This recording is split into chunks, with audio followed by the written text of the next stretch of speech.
Selamat siang, perkenalkan nama saya Ferry Amani Sinaga, NIM 11933111085, mahasiswa Pendidikan Guru Sekolah Dasar Universitas Negeri Medan.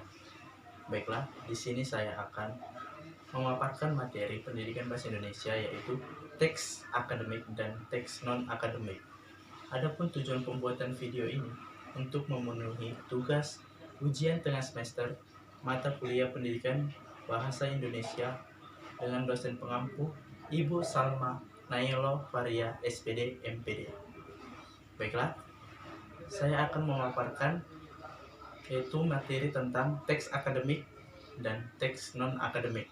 Adapun bagian-bagian yang saya paparkan itu mulai dari pengertian, jenis, ciri-ciri, dan perbedaannya. Baiklah, kita masuk pada bagian pertama, yaitu pengertian.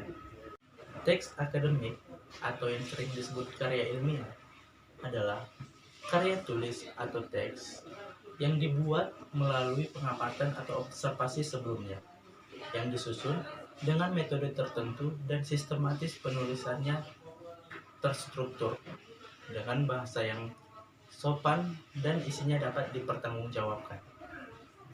Dalam teks akademik terdapat dua genre, yaitu makro dan mikro. Yang pertama, makro. Genre makro artinya genre yang digunakan untuk menamai sebuah jenis teks secara keseluruhan. Contoh dari genre makro yaitu laporan penelitian, proposal, teks ulasan, dan skripsi. Yang kedua, genre mikro. Genre mikro adalah jenis teks yang dapat berdiri sendiri dan dapat juga digabungkan menjadi satu kesatuan dalam genre makro. Contohnya, laporan diskusi, prosedur, eksposisi. Baiklah, kita masuk ke dalam teks non-akademik. Teks non-akademik adalah karya atau teks yang ditulis dengan tidak berdasarkan kenyataan atau penalaran ilmiah, yaitu ditulis dengan fakta umum atau fakta pribadi dengan tidak menggunakan metode ilmiah.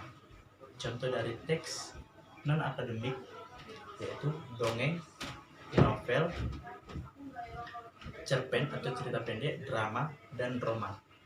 Baiklah, kita masuk ke dalam ciri-ciri teks akademik dan teks non-akademik. Yaitu yang pertama, ciri-ciri dari teks akademik. Itu pertama, logis. Dalam teks akademik menggunakan bahasa yang logis atau masuk akal. Itu dapat diterima oleh akal pikiran manusia. Yang kedua, tidak ambigu.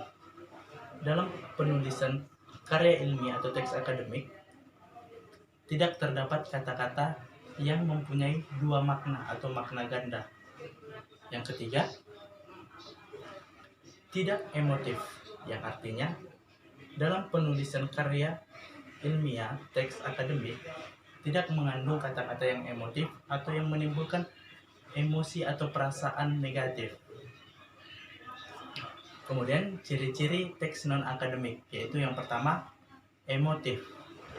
Dalam karya teks non-akademik terdapat kata-kata yang dapat mempermainkan perasaan pembacanya.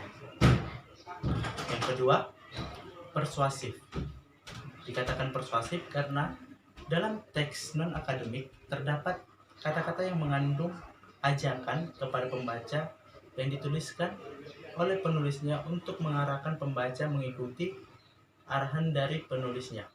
Ketiga, deskriptif, yang artinya menggambarkan atau menceritakan kejadian yang terjadi pada masa ini.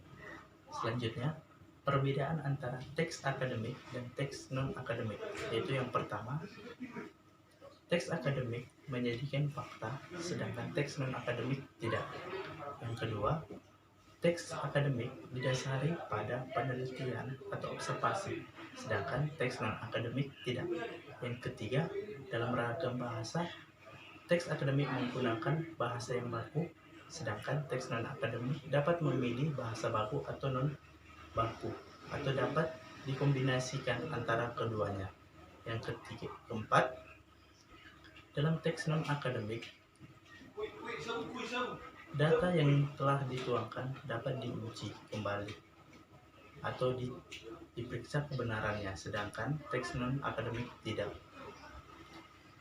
Yang terakhir, dalam teks akademik terdapat sistematis penulisan yang struktur, sedangkan dalam teks non-akademik tidak terdapat sistematik dalam penulisannya. Sekianlah yang dapat saya paparkan tentang materi teks akademik dan teks non-akademik. Semoga dapat bermanfaat bagi kita semua. Selamat siang.